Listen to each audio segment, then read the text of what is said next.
réjouis d'accueillir aujourd'hui le président Jovenel Moïse à l'Élysée, président de la République d'Haïti, pour son premier déplacement en Europe à l'occasion du sommet One Planet où il interviendra demain. Je veux dire combien il est le bienvenu et combien je suis très heureux d'avoir eu l'occasion d'échanger avec lui les sujets internationaux que nous avons en commun comme les sujets bilatéraux. Et je pense qu'il était extrêmement important que le président puisse être présent à ce sommet et intervenir tant son pays a pu lui-même connaître dans sa chair les conséquences du réchauffement climatique et des dérèglements climatiques que la région a pu avoir à subir. Ce premier entretien nous a permis de saluer la qualité des relations franco-haïtiennes et d'exprimer notre volonté commune d'œuvrer en faveur du changement indispensable au redressement de son pays et à l'amélioration des conditions de vie de sa population. Je veux ici saluer le travail très important qui est conduit par le président pour la lutte contre la corruption, le renforcement de l'état de droit et lui dire tout le soutien de la France dans ce contexte. Je me félicite que dans les prochains jours, un accord de siège avec Expertise France puisse être finalisé, qui permettra d'œuvrer en la matière, ainsi que les initiatives bilatérales qui ont pu être prises en termes de formation de la fonction publique et de la haute fonction publique haïtienne, ce qui est un élément important de la structuration de l'état de droit. Notre souhait est aussi de pouvoir consolider l'aide internationale pour ce qui est de la France et consolider aussi la part des investissements français en Haïti. Haïti fait partie des pays prioritaires de notre coopération et nous accordons une grande importance à la relation bilatérale dans ce cadre. Je pense que tout le travail, là aussi, de lien avec les bailleurs internationaux que conduit le président est extrêmement structurant en la matière, comme les discussions qui ont été entamées avec le Fonds monétaire international et les réformes ambitieuses pour donner un cadre aux investissements étrangers.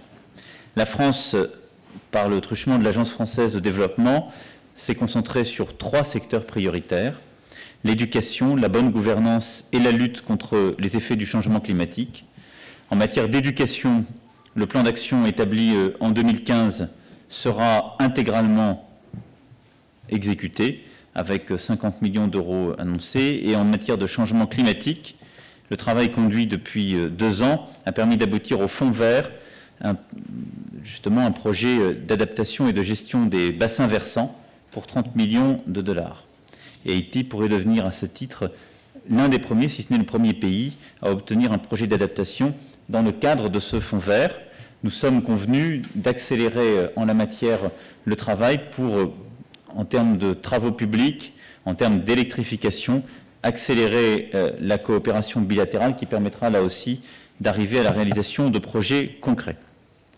Enfin, je souhaite que nous puissions également intensifier notre relation dans le cadre de la coopération régionale et de la CARICOM dont Haïti va exercer la présidence à compter du 1er janvier prochain. Comme vous le savez, nous avons plusieurs territoires qui sont candidats et ont entamé des négociations en vue d'adhérer à l'organisation en tant que membres associés. Et je souhaite que nous puissions arriver au terme de ce processus. Et je redis toute ma volonté de pouvoir avancer avec la CARICOM sur des projets concrets. Le sommet de demain sera d'ailleurs une traduction concrète de cette volonté de coopération renforcée, puisque la CARICOM s'engagera de manière très concrète en la matière. La francophonie est également un élément qui nous unit, Haïti faisant partie justement des membres fondateurs, et je souhaite que nous puissions encourager toute la région de manière très concrète, et nous allons nous y employer, les initiatives que vous prenez en ce sens.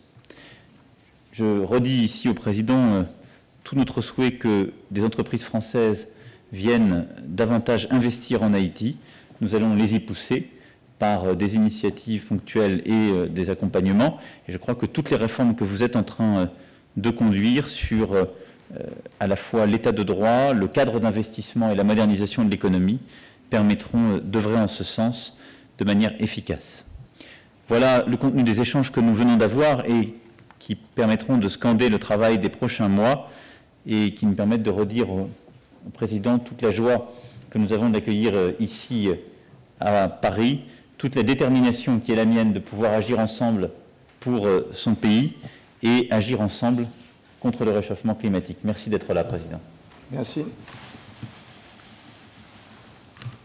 Au nom du peuple haïtien et en mon nom propre, j'ai éprouvé une immense satisfaction de mon entretien avec le président Emmanuel Macron sur un ensemble de sujets d'intérêt pour nos deux pays.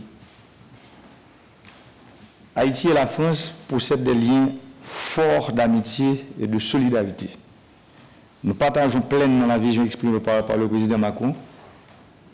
Haïti croit que le développement est une décision et un processus national. Au cours de nos échanges, nous avons convenu de renforcer les liens commerciaux entre les deux pays. La coopération en matière d'éducation à tous les niveaux, surtout l'enseignement supérieur et la formation professionnelle, et aussi les capacités des institutions de l'État haïtien pour mieux faire face aux défis du développement.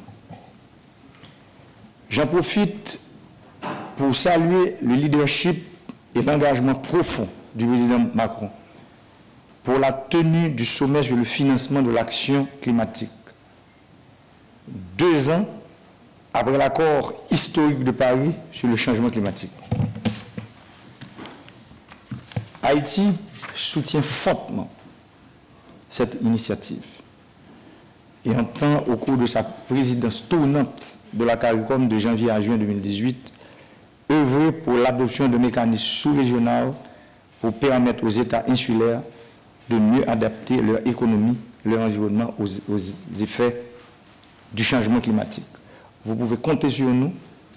Nous sommes en train de travailler pour que le français, comme nous l'avons si bien dit, qui est notre langue officielle, soit en fait une langue, la langue de la CARICOM aussi. Et nous sommes en train de travailler pour que nos frères de la Martinique et de la Guadeloupe puissent participer aussi dans ce grand mouvement de la CARICOM, parce que la CARICOM, ce sont des pays de la Caraïbe, et je pense que la Martinique et Guadeloupe font partie aussi de la CARICOM. Je vous remercie. Merci beaucoup. Merci, messieurs, dames.